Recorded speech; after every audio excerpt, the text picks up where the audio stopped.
esta es la agenda que os propongo compartir en los próximos no más de 25 minutos. Uno es el por qué, antes de hablar de KRMI, hablo de obesidad y de diabesidad, y qué supone la oportunidad del tratamiento incretínico en esta situación. Básicamente lo que ya tenemos y va a venir con agonistas de GLP-1, luego lo que ya tenemos y debe de estar cerca de aparecer, que son los agonistas duales y sus diversas composiciones, los agonistas antagonistas y los triples agonistas, y finalmente una pincelada porque hay otras vías que son tanto o más interesantes que esta. La obesidad para todos nosotros creo que es claro, lo estáis viendo en la parte izquierda, es uno de los determinantes que hacen que termine disparándose esa inflamación de bajo grado junto al sedentarismo, la disbiosis, los malos hábitos dietéticos o de sueño, el estrés continuado, ciertos xenobióticos o infecciones, y que, como os decía, son los que disparan esa inflamación crónica de bajo grado. Y hoy tenemos, creo, la mayoría de nosotros, claro, que está en la base del desarrollo de diabetes, enfermedad cardiovascular, cáncer, depresión, procesos de envejecimiento, enfermedades neurodegenerativas o artrodegenerativas, entre otras muchas. Pero no cabe duda que la obesidad es una enfermedad como tal. Ya no lo consideramos eso como un factor de riesgo. Como veis en la parte derecha, el simple aumento del índice de masa corporal se liga a un aumento del riesgo de mortalidad, una mortalidad que es básicamente cardiovascular. Y en la parte izquierda lo que veis, esto es de New England relativamente reciente, de un par de años, en el que ya no se habla de factores de riesgo, enfermedades asociadas a la obesidad, sino directamente se habla de complicaciones de la obesidad, entre las que ya habréis visto, estoy seguro, la diabetes, pero también la hipertensión, la hipertrofia del ventrículo izquierdo y la insuficiencia cardíaca, la enfermedad cardiovascular, la enfermedad cerebrovascular o la enfermedad arterial periférica.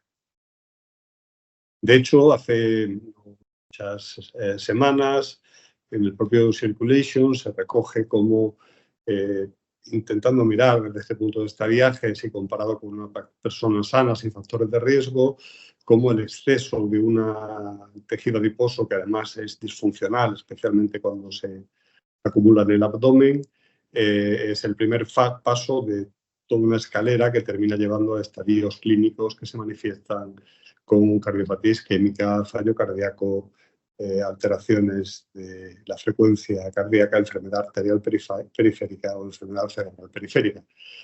Aquí faltaría el eje, digamos, renal, que también desde etapas precoces tiene un papel y que, como veis, se ve precedido por alteraciones subclínicas. Todos estos estadios corresponden a, si tomáis, por ejemplo, a la nueva guía de estratificación de la Sociedad Europea de Cardiología, pues corresponde a las situaciones de muy alto riesgo y similar. Y os muestro esto porque, basándose sobre todo, pero no exclusivamente, en datos de estudios con cirugía de obesidad, sabemos que si nos quedamos hasta un 4%, podemos demostrar mejorías en la presión arterial o en la glucemia, pero no en la mortalidad ni en la mortalidad cardiovascular. Pero en cambio, pérdidas de peso superiores al 15% tienen claros beneficios demostrados tanto de remisión, o sea, curación de la diabetes, como de reducción de la mortalidad cardiovascular o de sus complicaciones tanto de una como de otra. Con pérdidas de un 10 a un 15% se demuestran también reducciones en eventos cardiovasculares y en otro tipo de enfermedades claramente asociadas a la obesidad o al trastorno metabólico como el NASH o MASH, como lo llamemos ahora, el síndrome de apnea del sueño obstructiva o la enfermedad por reflujo o la artrosis. Cuando analizamos qué es lo que teníamos hasta ahora para tratar el exceso de peso corporal, pues se pone en manifiesto la complejidad de este sistema, que es un sistema que, como corresponde a una buena especie de corredores ateridos y muertos de hambre, hemos venido mejorando y afinando durante los últimos años. En la actualidad se intenta actuar tanto sobre el tracto digestivo, ya sea con moléculas como Orlistat, que reduce la absorción de grasa, o aumentando la producción de hormonas gastrointestinales como GLP-1 u otras, y se ha intentado actuar en los núcleos centrales, ya sea el núcleo accumbens, que lo tenéis aquí en rojo, o el área tegmental ventral, que la tenéis en azul, o sobre todo el núcleo arcuato, que lo tenéis aquí en verde, donde parece que existe una pareja de neuronas, una que estaría prácticamente potenciando el apetito, como es la que produce el neuropéptido I y el péptido relacionado con el gen AGO-UTI, y otra que es la que produce POMP, que si recordáis de fisiología era la proopiomeranocortina, de donde salía la MSH y el RH, y el CART, que es el el transcripto relacionado con anfetamina cocaína. Esta produciría básicamente saciedad, y aquí obviamente donde actúa la cocaína y la anfetamina, pero eso reduce el apetito. Estas dos son las fundamentales que mandan sus neuronas a núcleos hipotalámicos, tanto centrales como laterales, que son los que desde antiguo sabíamos que producían apetito o saciedad. Pero realmente el rol del cerebro regulando el apetito es realmente único y tenemos ciertos tipos de componentes diferenciales sobre el apetito. Uno es el apetito, digamos, puramente homeostático, porque necesitas glucosa, y si no comes te mueres. Fijaros cómo somos claramente una especie de corredores heteridos hambrientos, porque tenemos solo una hormona necesaria para que nos dé hambre, que es la GH-relina, que es la que produce el estómago cuando pega sus paredes, pero en cambio necesitamos 1, 2, 3, 4, 5 y hasta 6 hormonas periféricas para indicar saciedad. Por tanto, estamos by default, digamos, de serie, venimos como grandes comedores cuando está disponible la comida. Luego tenemos claramente una zona de comer por placer, que está relacionada con los centros hedónicos, el área límbica y la producción de dopamina, para darnos ganas de comer, y los opioides y los cannabinoides para hacer lo contrario. Y luego hay un área que es ejecutiva, que es mucho más frontal, más reciente en nuestra evolución, que tiene que ver con el comportamiento. ¿Y por qué te gusta una comida que te hacía tu mamá cuando eras pequeño, verdad? ¿O por qué odias otra que te obligaban a comer cuando estabas de guardia o cuando estabas interno en un colegio, por ejemplo? ¿Por qué un aroma te recuerda a una canción o por qué una canción te recuerda a una comida? En cualquier caso, las intervenciones sobre la pérdida de peso, que han sido básicamente, que siempre tienen la base en la modificación de cambio de hábitos, son muy modestas, no tengo una pérdida de peso muy baja, la farmacoterapia puede duplicarla hasta ahora, y la reina venía siendo la cirugía metabólica. El asunto es que en países como Estados Unidos, que tienen un 42% de obesos, nosotros tenemos un 33%, y un 66 a 70% de personas con sobrepeso, solo un 1 o 2% de los que podrían ser tratados médicamente lo están siendo, y las cirugías que se hacen y que llenan nuestros hospitales de sujetos obesos operados, a los que a algunos les va mejor que a otros, ¿verdad?, siguen siendo apenas el 1% de los que se podrían operar. ¿Qué hemos aprendido en el interín? Y estos son datos ya bastante recientes. Este es el estudio DIRECT, en el que pacientes diagnosticados recientemente de diabetes y obesidad. Os recuerdo que la comorbilidad o la complicación más común de la obesidad es la diabetes, con diferencia. Ser obeso incrementa un 221% tu riesgo de ser diabético. Pues bien, si se actúa durante el diagnóstico, se consiguen pérdidas de peso de hasta 10 kilos, y esas personas que consiguen perder 10 kilos y lo mantienen, en más del 64% de los casos quedan curados.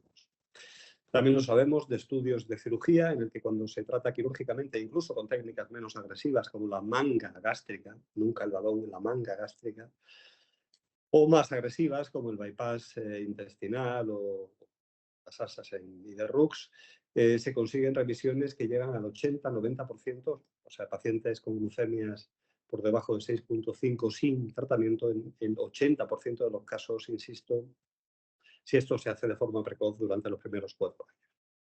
Pero es que en los últimos pocos años hemos desarrollado fármacos como es semaglutida, pero a la dosis de 2,4, no el Ozempic 1,0 que utilizamos en obesidad, sino que será Wegovy 2,4, que son capaces de hacer perder, como estáis viendo, más de un 14% a personas obesas diabéticas. Las personas con obesidad y diabetes son las más duras para perder peso en comparación con cualquier otra proporción. y un nuevo agonista dual de receptores de GLP-1 y de GIP, que se comercializará en breve con el nombre de Mounjaro y que se llama tirzepatide, de laboratorios Lilly. Como estáis viendo, da pérdidas de peso aún superiores por encima del 15%, 16% en personas con diabetes. Y eso ha revolucionado, ha cambiado ya nuestras guías, igual que lo que os voy a mostrar a continuación va a cambiar las vuestras en los próximos meses. Nosotros sabéis que hemos tenido una aproximación complicocéntrica a la diabetes, que nos decía que si el paciente tenía enfermedad cardiovascular o alto riesgo, teníamos que darle un GLP o un inhibidor de SGLT2. Si tenía riesgo de fallo cardíaco o riesgo de insuficiencia cardíaca, de insuficiencia renal, tenemos que darle un inhibidor de SGLT2 o alternativamente un agonista de GLP. Y que si tenía enfermedad arterial periférica, tenemos que darle también un GLP. Pero hemos añadido estas dos columnas. La primera, nunca la olvidamos, que es que siempre hay que bajar la hemoglobina glicosilada, porque si no el paciente no le da un infarto, pero se queda ciego, que es también una putada tremenda, ¿verdad? Pero hemos añadido, porque ya tenemos opción de hacerla, esta parte derecha, que es que hay que activar, hay que conseguir una pérdida de peso de al menos de un 5 o un 10%, idealmente de un 15%, porque eso cambia la historia natural de la diabetes. Y para eso se recogen las acciones que se pueden hacer y hay fármacos, como estáis viendo, que se recogen con alta capacidad para hacerlo, como es semaglutida o tirzepatida, además de cirugía de obesidad. Pero bueno, llega el momento de que soy cardiólogo, ¿verdad? Tendré que hablaros de cosas que os interesen más. Sobre todo el fallo cardíaco, pero también la cardiopatía isquémica es una complicación conocida de la obesidad como tal, sin presencia de diabetes, simplemente por alteraciones debidas a la insulinoresistencia, por complicaciones puramente mecánicas y por complicaciones puramente funcionales del aparato respiratorio con el que se relaciona tan intensamente el corazón. Además de eso, hay componentes claramente relacionados con la función renal, con el aumento de se obliga al corazón a manejar un volumen incrementado de fluidos y con una menor capacidad de saturación de oxígeno, hay alteración autonómica, hay también una propia resistencia insulínica y hay un estado dismetabólico que, a través del papel del tejido muscular estriado, del tejido adiposo y del hígado, pero también de la propia acumulación, ya sea de grasa epicárdica o de grasa intramiocítica, termina desarrollando unas tasas de insuficiencia cardíaca que son claramente superiores a las de la población general y claramente también de eventos cardiovasculares. De hecho, hay varios fenotipos de obesidad, desde el teóricamente obeso metabólicamente sano, que sabemos que no lo es tal y que tiene un riesgo incrementado de enfermedad cardiovascular y de ciertos tipos sobre todo, del obeso metabólicamente no sano, que este es el que tiene ya factores de riesgo tradicionales como la diabetes o la hipertensión o la hiperuricemia, que como veis tiene claramente mayor riesgo, incluso de los pacientes que están malnutridos, pero que son metabólicamente insanos y que también tienen sus propias complicaciones, y el que más riesgo suele tener en general, que son los pacientes obesos sarcopénicos. Sabéis que si algo nos preocupa hoy en día es la combinación del exceso de adiposidad con una baja cantidad de tejido muscular. Por tanto, la combinación elevada entre una circunferencia de cintura alta, que significa mucha adiposidad abdominal, y una baja circunferencia del muslo, que significa una baja adiposidad, una baja cantidad de tejido muscular, es con diferencia la que más complicaciones produce. Pues bien, las buenas noticias son que en pacientes obesos, ya incluso después de 2 años, podemos publicar en el STEP 5 que se mantienen pérdidas de peso del 16%, que son pérdidas de peso ya claramente significativas, 15 o 16, según analizamos el estimando del ensayo, el estimando de la eficacia del fármaco, y que esa misma dosis en pacientes, como me diría siempre Juan Atey, en pacientes vuestros, aunque no solo son vuestros, porque hay pacientes en prevención secundaria cardiovascular, pero también después de ACV, después de enfermedad arterial periférica, este estudio, SELECT, publicado este verano, ha demostrado que hay una reducción, como estáis viendo, no solo significativa estadísticamente, sino una reducción del 20% en esa mortalidad residual en pacientes obesos cuando reciben un tratamiento como semaglutida 2,4 miligramos semanales. Como veis, la reducción del MACE se produce a expensas de la reducción de todos sus componentes. No es como en otros estudios en los que unos parece que sí y otros parece que no. Quiero aprovechar para deciros, dentro de lo que es el eje cardiometabólico renal, que más allá de los inhibidores de SGLT2, se acaba de publicar la nota de prensa en la que, en el estudio FLOW, en semaglutida en pacientes con insuficiencia renal y albuminuria, hay también una reducción del 24% en el compuesto renal primario y también con reducción de todos los componentes, muerte cardiovascular, muerte renal y deterioro de función renal definida por doble de cifras de creatinina o entrar en insuficiencia renal. Pero es que va a haber muchas más noticias en este campo y estos nuestros son datos también recientes de este año de semaglutida oral. Sabéis que hasta ahora disponemos de semaglutida oral, de Rybelsus, hasta dosis de 14 miligramos. Esto es lo que se puede conseguir en obesidad con dosis de 50 miligramos, que no sería extraño que se comercializaran, como veis, pérdidas de peso de un 15 o más por ciento, según el estimando que se utilice, y cosas impensables. Estamos metiendo entre el 30 al 40% de los sujetos con pérdidas de peso de más de un 20%. Pensad por un momento para cualquier de vuestros pacientes con una insuficiencia cardíaca con fracción de eyección preservada, de reducida es otro negociado, que hablamos luego si queréis, pero pensar lo que supone bajar un 20% de su peso corporal y la enorme mejoría que eso se traduce desde un punto de vista clínico. Los GLPs, lo que he hablado hasta ahora es simplemente, sobre todo de semaglutida, ya sea subcutánea o ya sea oral, pero estamos haciendo ya ensayos clínicos para los que luego os pediré vuestra colaboración, si tenéis pacientes candidatos, con orforglipona. Esta es una pequeña molécula, ¿no? A diferencia de los otros GLPs, que son moléculas retardadas porque se pegan a un ácido graso o se pegan a la fracción FC de una inmunoglobulina. Estos son directamente moléculas pequeñas diseñadas para interferir concretamente o para ocupar, en este caso, un receptor como el GLP. Pues bien, esta molécula, que está haciendo su fase 3 tanto en diabetes como en obesidad, y por tanto un estudio cardiovascular en el que estamos participando, es capaz de darnos, como estáis viendo, pérdidas de peso a 26 semanas sin que haya plató, o sea, quiere decir, no se ha estabilizado la pérdida de peso, así que si seguimos el estudio se seguirán viendo pérdidas de peso que llegan a alcanzar, como estáis viendo, los 12 kilos y que consiguen pérdidas de peso de más del 10%, como estáis viendo, en prácticamente 3 de cada 4 pacientes. Recordad, ese 15% era suficiente para modificar la historia natural de las personas con diabetes y para reducir los eventos cardiovasculares. Tienen los perfil de efectos adversos que tienen todos los fármacos de este grupo, como es la náusea, los vómitos y el estreñimiento. Y como estáis viendo, está ya publicada en New England si queréis consultar más datos. Pero no me parece que estoy con la alergia que me quiero morir, no me sale la voz del cuello. Ya hemos comentado antes algo sobre tirzepatida. Tirzepatida es un agonista dual, no solo tiene el efecto GLP-1 del que hemos hablado ahora, que reduce la ingesta de alimentos, que aumenta la producción de insulina y reduce la de glucagón, y que retrasa el vaciamiento gástrico y mejora la sensibilidad a la insulina, sino que tiene también un efecto sobre todo GIP, que pudiera ayudar a tener menos, a reducir aún más el apetito, que aumenta la secreción de insulina, pero también la de glucagón, y que sobre todo tiene un efecto diferencial en el tejido adiposo porque lo prepara para recibir grasa.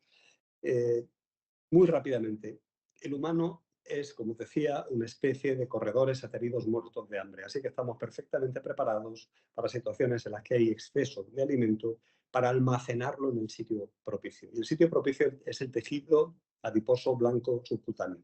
Cuando no lo almacenamos ahí porque tenemos saturado o porque comemos demasiadas veces o porque comemos cosas de mala calidad con muchos azúcares simples o muchos ácidos grasos, lo que hace es llenar sitios que no debería.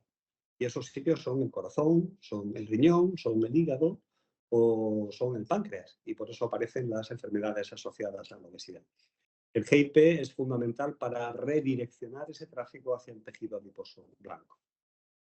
Tirzepatida, del que ya os he hablado, tiene esos efectos sumados y ya ha demostrado en personas con diabetes reducciones impresionantes de más de 2 puntos de hemoglobina glicosilada, normalizando la glucosa en hasta un 50% de los sujetos, originando pérdidas de peso para pacientes típicos en torno a 100 gramos de, como estáis viendo, de pérdidas medias de 10 kilos, de un 10%, y está también en desarrollo para distintos grados de obesidad. Yo voy a comentaros muy rápidamente sobre los datos de Surmont 1 y Surmont 2. No quiero que me toméis odio y me encantará que tengamos tiempo para discutir al final. Surmont 1 son pacientes obesos sin diabetes, a los que se le dan estas dosis de 5, 10 y 15 miligramos subcutáneos. Es un péptido que está unido a un diácido graso para extender su vida media, pero fijaros los resultados. Pérdidas de peso de hasta un 22.5%, 23 kilos, para sujetos que parten de un índice de masa corporal de 33 a 36. Estamos hablando de pérdidas de peso quirúrgicas, realmente, al menos comparables a las de la manga gástrica. Y con un impacto tremendo, que no tengo tiempo de enseñaros, en cintura, tensión arterial y lípidos. Baja en hipertensos hasta 8 milímetros de mercurio en la sistólica y hasta 4 en la diastólica. Y produce bajadas de más de 40-60 miligramos en colesterol no HDL y bajadas de 60 a 80 miligramos en triglicéridos. Además, el porcentaje de masa magra a masa grasa que se pierde favorece mucho la pérdida de masa grasa en una ratio 3:1. En Surmont 2, que son sujetos con diabetes, como os decía, siempre más duros, pérdidas de peso de hasta el 16, prácticamente por ciento. El 50% de los sujetos alcanzan normoglucemia, hemoglobinas por debajo de 5.7, y un tercio reducen más de un 20%. Ambos con un perfil de seguridad comparable, náuseas, vómitos, diarreas, estreñimiento, como os decía. Pero esto simplemente ha abierto una carrera por parte de todas las farmas para tener ya no solo monoagonistas de GLP-1, sino también agonistas duales, como hemos visto en tricepatida, pero también agonistas duales de otra índole e incluso triagonistas, como luego veremos. Me gustaría dedicar ahora unos minutos a survodutide. Survodutide es un agonista dual. Nuevamente tenemos a bordo GLP-1, o sea, si queremos, por decirlo de alguna manera, recordar el efecto de semaglutida o de liraglutida o de dulaglutida, pero esta vez es con un efecto agonista del receptor del glucagón. Y esto es realmente novedoso porque realmente cuando estamos actuando sobre GLP ya sabemos que reducimos la ingesta porque reducimos el tránsito intestinal, reducimos el vaciamiento y reducimos el apetito, pero es que cuando activamos el glucagón, que si os acordáis se activaba sobre todo en situaciones de ayuno, lo que hacemos es favorecer que el hígado libere glucosa, que se produzca lipólisis y que por tanto, se aumente el gasto energético. Y esto es un componente nuevo en esta ecuación que no veíamos con ninguna otra combinación previa. Hay un par de estudios en fase 1, 1A y 1B, para después de ver qué pasa en adultos sanos, pasar a ver qué pasa en obesos con o sin diabetes, como estoy viendo, pérdidas de peso muy significativas del 13%, y eso ha conducido a que estemos llevando a cabo todo este programa de desarrollo clínico que incluye sujetos obesos, obesos con diabetes, obesidad pura, pacientes con NAS y otro de los que estamos ahora y para el que también pediré vuestra ayuda, que son sujetos obesos con alto riesgo cardiovascular por haber sufrido un evento cardiovasculorenal o enfermedad arterial periférica. Estos son los resultados recientemente presentados de survodutide en pacientes obesos, como estáis viendo, una reducción dosis dependiente y que no está aquí, pero hay otro estudio que lo muestra, supera la que se consigue con semaglutide en diabéticos a la dosis de 1 miligramo. Como estáis viendo, estos son los sujetos que estaba planeado que alcanzaran estas dosis, pérdidas de peso hasta el 15%, pero porque hay cosas que mejorar, digamos, en el escalado. Todos estos fármacos hay que escalarlos despacio para que se toleren y no den mucho efecto adverso. Cuando lo que nos vamos es a ver en realidad cuál fue el que se alcanzó como pérdida de peso final, aquí estáis viendo pérdidas de peso impresionantes, cercanas al 20%, y que, como veis, no tiene nuevamente plató. O sea, después de 46 semanas, esos humanos obesos siguen bajando peso. Y fijaros que no partimos de pesos obscenos, sino que estamos hablando de pesos en torno a 104, con lo que estaríamos hablando en dejarlos en 90 o en 85, que, como ya imagináis, tienen un impacto enorme en su efecto. La molécula, que también es un péptido que está unido a un diácido para que se pegue a la albúmina y de esa manera tenga una mayor estabilidad y una mayor duración. Tiene un perfil de efectos adversos que está claramente relacionado con esfera gastrointestinal, náusea, vómitos, diarrea y estreñimiento, y que parecen ser dosis dependientes, por lo que razonablemente en esta nueva fase 3 estamos probando escalados más lentos para que los pacientes los toleren mucho mejor. Este es el resumen. Esta publicación en pacientes obesos, de los que tenían prediabetes hasta el 40%, hablamos de una reducción de un 15-16% de peso, que corresponde a un 10, casi 9% de adiposidad, pero lo que quizá os interese más a vosotros, pérdidas de cintura de hasta 16 centímetros, reducciones de presión arterial sistólica de más de 8 milímetros, reducciones de sistólica, de diastólica de casi 5 y pérdidas de peso superiores al 23% que pueden, al 20% que pueden alcanzar el 33% de los efectos. Luego, por tanto, una molécula enormemente prometedora, en este caso de Boehringer, y que estamos, insisto, llevando a cabo el ensayo clínico en pacientes con sobrepeso o obesidad que tengan un evento cardiovascular, y tenéis y tendréis mis datos por si tenéis alguno de estos pacientes que pueda beneficiarse de un ensayo clínico. No le podemos garantizar que le toque, pero esto no es la lotería, esto realmente sí toca, ¿no? Hay un 50% de posibilidades de que te toque. Casi finalmente quiero introducir un poco de incertidumbre. Habéis visto los resultados de tirzepatide. Tirzepatide, si recordáis, era un agonista GLP-1/GIP, péptido insulinotrópico gástrico.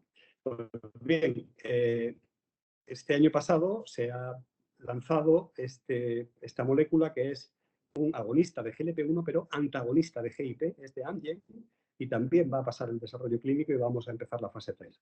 ¿Qué quiero deciros con esto? Que no conocemos bien todavía la fisiología y que no sabemos en qué grado alguien que se fija un receptor, en qué grado lo está estimulando o en qué grado lo está bloqueando, y si eso depende del tejido en el que actúa.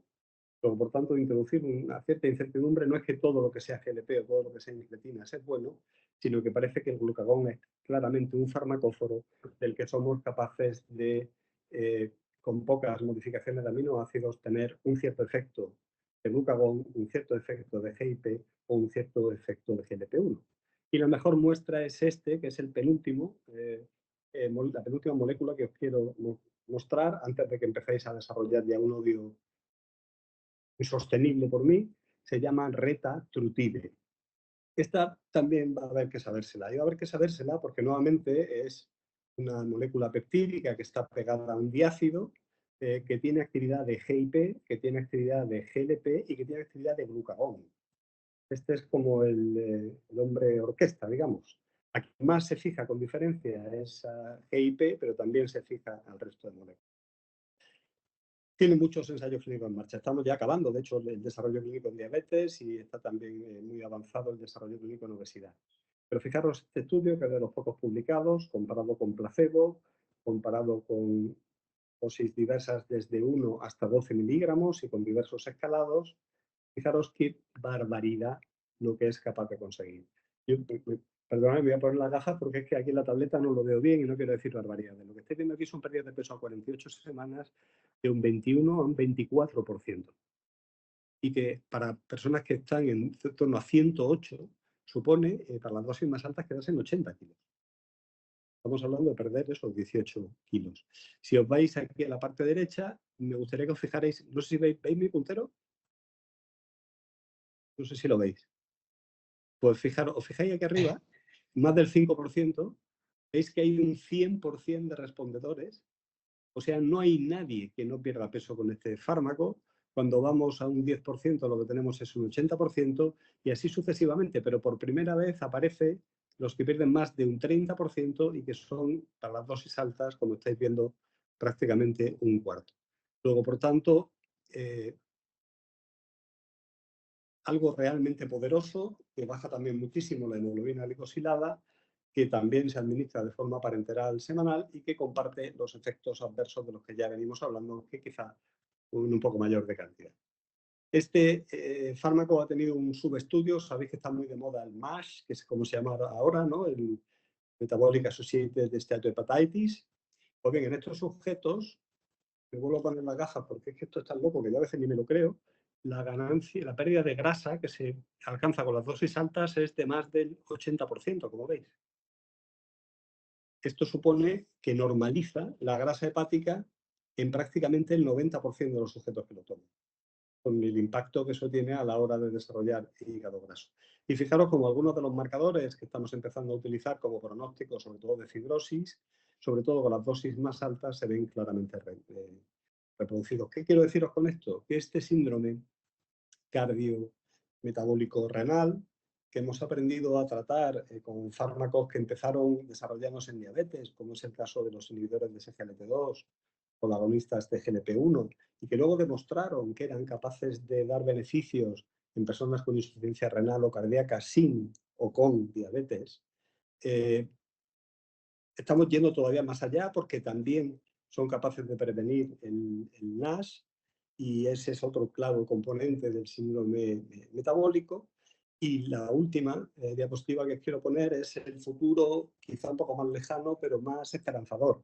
Porque hasta ahora hemos estado hablando de reducir la grasa, y eso nos preocupa porque se puede reducir también. Siempre que se pierde peso, se pierde grasa, pero también se pierde músculo.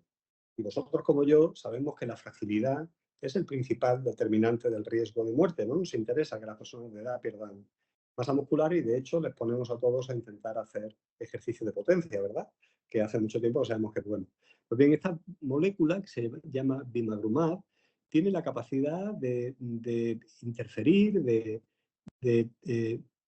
actuar sobre los receptores de activina y bloquea su señal. Eso va a hacer que de forma secundaria se altere la miostatina y se alteren ciertas adipoquinas, y esto lo que hace es que te pone como si echaras 3 horas de gimnasio, ¿sabes? Pero sin pasar por el gimnasio. O sea, aumenta la masa muscular a la vez que reduce la masa grasa.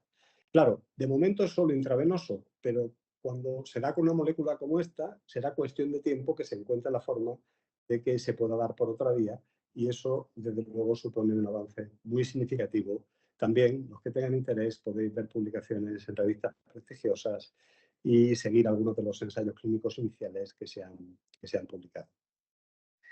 Finalmente, estamos muy cerca de poder utilizar terapias combinadas en la obesidad, y terapias combinadas que no voy a decir ninguna tontería de que vayamos a dejar sin trabajo a los cirujanos tendrán que seguir ayudándonos y nosotros a ellos, porque todos habréis visto pacientes operados que han recuperado peso y en los que estas terapias son nuevamente una promesa, y el tratamiento combinado va a ser una realidad dentro de poco tiempo, igual que lo es el tratamiento de la hipertensión, de la diabetes o de la insuficiencia cardíaca.